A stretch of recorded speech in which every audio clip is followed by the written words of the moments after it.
bonjour à tous.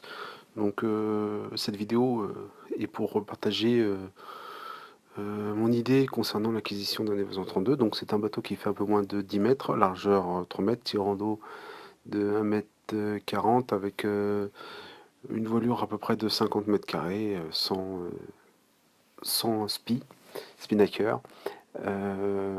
Donc il a deux mâts, une grande pour hisser la grande voile et l'autre pour qui est l'artimon.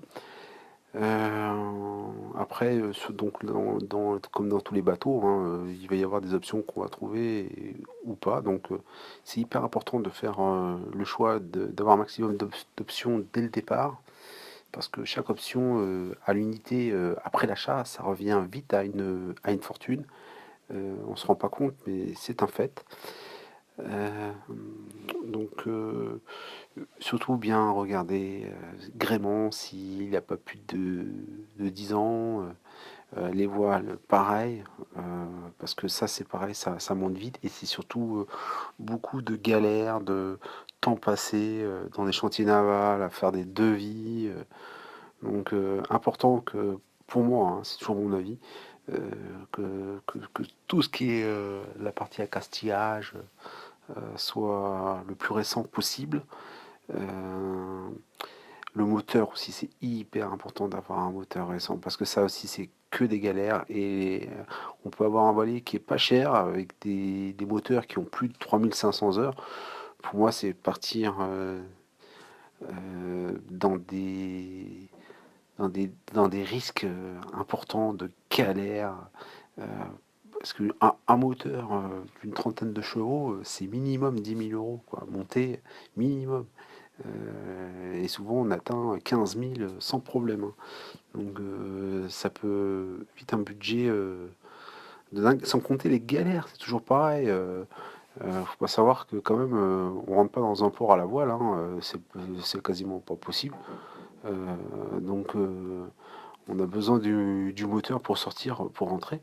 Donc quand on est en mer, quand on a affalé les grandes voiles et qu'il faut démarrer le moteur et que ça ne fonctionne pas, c'est vite la grosse galère, quoi. Il faut appeler la SNSM ou il faut appeler la capitainerie du port concerné qui viennent vous remorquer. Bon bref, puis sans compter le stress. Donc hyper important pour l'acquisition d'un choix d'un voilier de bien regarder que le moteur il soit entretenu et le plus récent possible. Donc en fait il y a trois points importants pour moi, c'est le moteur, le gréement, parce que c'est trop long à réparer, à changer, c'est galère, et les voiles, quoi. Voilà. Une fois qu'on a ces trois points, on peut être rassuré. En général, on court pas de risque. Bon, c'est sûr que le bateau il peut avoir talonné ou il peut avoir des vis cachées. Bon, ça après, mais déjà éliminer au moins ces trois risques qui sont visibles, hein, et on peut savoir.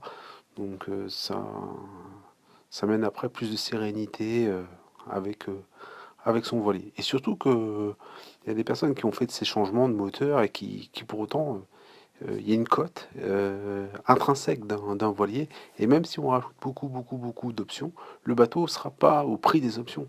Donc ça vaut vraiment le coup de faire son choix sur ces bases-là. Donc l'évasion 32, comme j'ai dit, largeur 3 mètres, une longueur d'un peu moins de 10 mètres, avec son tirant d'eau, une quille qui est pleine, qui fait la longueur du bateau. Donc il tient bien le cap. Ce qui est pas mal aussi, c'est qu'on n'a pas l'impression de descendre dans une cave comme beaucoup de bateaux, hein. C'est juste trois petites marches, donc on passe du cockpit au carré. C'est pas agréable avec des hublots partout, donc on voit vraiment ce qui se passe, autant en termes de confort que pour, pour se rassurer, hein, parce que la mer, on n'est pas tout seul, donc on peut être à l'intérieur en faisant une visu sans problème de l'intérieur de ce qui se passe dehors. Après, c'est pas un bateau qui est racé, hein, c'est pas un bateau qui est très beau, en tout cas à mon goût, mais bon, en rapport qualité-prix, pour moi, des premiers prix, c'est vraiment un des mieux placés, quoi. C'est des bateaux qu'on peut avoir à 20 000 euros, hyper bien équipés.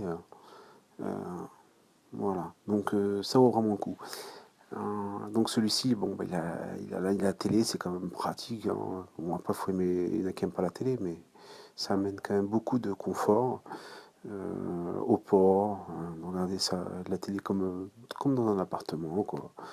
Euh, avec des WC marins. Donc, par contre, pour la douche, sur un version 32, c'est faut oublier. Ou alors, il faut faire une installation comme je suis en train de faire à l'extérieur au gaz pour avoir de l'eau chaude. Et puis, parce qu'il y a pas la place en termes de hauteur, hein, pour avoir une douche au niveau